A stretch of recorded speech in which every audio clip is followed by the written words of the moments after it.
বাবু, তুমি বাংলাদেশে জন্মেছো। তুমি কি জানো মাথাপিছু ঋণ হিসাবে তোমার উপর 1 লাখ টাকা ঋণ আছে? ডাক্তার কোথায়? কেন, কি হয়েছে? আমাকে ফেরত পাঠাও, আমি এখানে থাকতে চাই না। বাবু, জন্মেই কিসের এত টেনশন? কেন জানেন না, এদেশে জন্মানোর চাইতে জন্ম নিবন্ধন করা বেশি কঠিন। বাবু, তুমি তোপসই জন্ম নিলে, এখন তুমি কি করছো? আমি তো হাগু আর হিসু দুটোই করেছি, পারলে আমার ডায়াপারটা পাল্টে দাও। বাবু, এই বয়সে লুঙ্গি পরছো কেন? ডায়াপার পরলে পাছায় গরম লাগে, আর লুঙ্গি পরলে নিচ দিয়ে ঠান্ডা হাওয়ায় আরাম লাগে।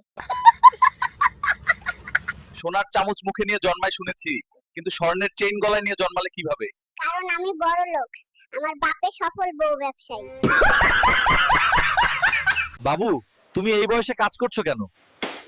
ডায়াপারের অনেক দাম, এত খরচ কে বহন করবে?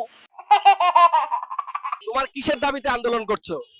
দাবি মোদের একটাই, মুসলমানের আগে বিয়ে চাই। হ্যালো গাইস, আম্মুর আচারের বোয়াম ভেঙে ফেলছি, এখন আম্মুর হাতে আমার কেলানি খাওয়ার পালা। পৃথিবীতে এসে তোমার অনুভূতি কি?